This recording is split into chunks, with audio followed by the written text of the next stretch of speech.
but clearly their wallets are earning from Russian gas.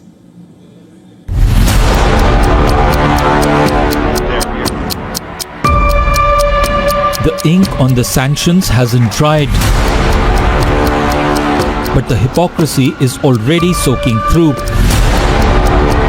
A bombshell report from a German NGO has exposed the European Union's dirty secret. A staggering $8 billion payout for Russian liquefied natural gas. From the frozen wastes of the Yamal Peninsula, the gas flows south, heating European homes while Russian missiles strike Ukrainian soil. The West has been trying to push India and China to stop using Russian oil and gas, saying that the revenue fills Moscow's war chest. The West has been wagging fingers at New Delhi for purchasing discounted Russian crude. The United States has imposed stiff tariffs on New Delhi, demanding India sacrifice its economic stability for a European conflict. German non-profit Environmental Urgewald has collected data to show that France is the largest importer of Russian LNG from Yamal, accounting for nearly 42% of all imports. Another 4.2 million tons of LNG were delivered to Belgium.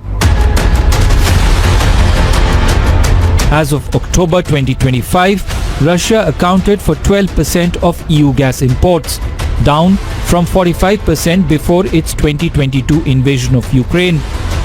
The EU agreed last December to ban Russian LNG imports by 2027 as part of an effort to end dependency on Russian energy and weaken Moscow's war machine. But the new data shows that Europe is still very much dependent on Russian fuel. Bureau Report, WION, World is One.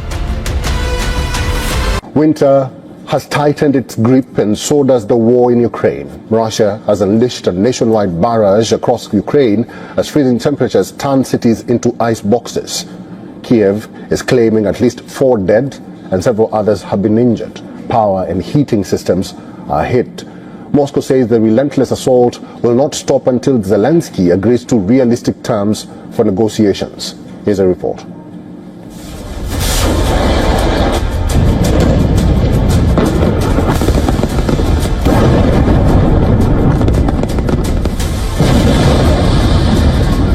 Fireballs light up the night sky. A wave of missiles and drones rain down across Ukraine.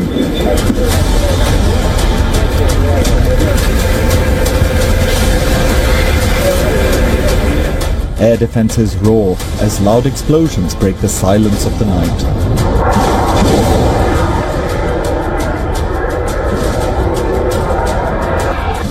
Russia's deadly mass assault pushes Ukrainian cities to the edge, even as they battle sub-zero temperatures.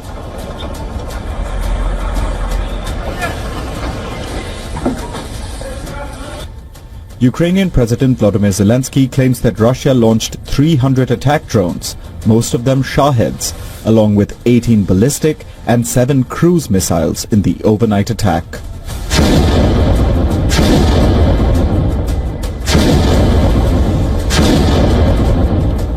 Russia has struck Kyiv, Odessa, the Dnipro region and the outskirts of Kharkiv in a renewed attempt to cripple the country's energy infrastructure.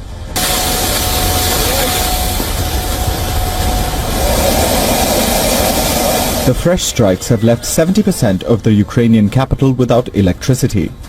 Kyiv has been left without electricity, heating and running water just as some of winter's coldest days approach.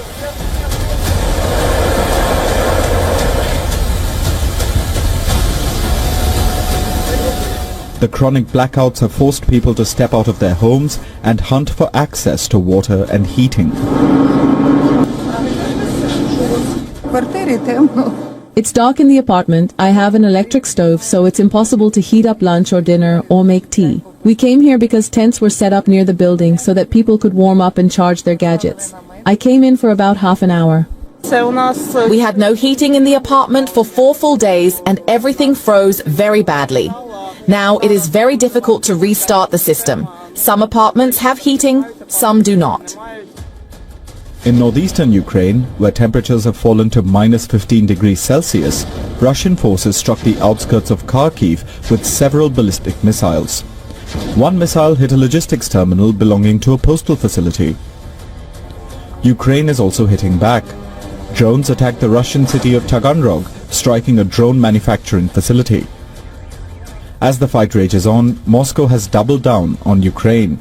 Russia threatens to resolve the issue militarily until Zelensky agrees to what the Kremlin calls realistic terms for negotiations. The US has accused Russia of a dangerous escalation at a time when the Trump administration is trying to advance negotiations towards peace. Ukraine braces for a long, dark and deadly season. With no diplomatic breakthrough in sight, winter could kill as much as the war itself.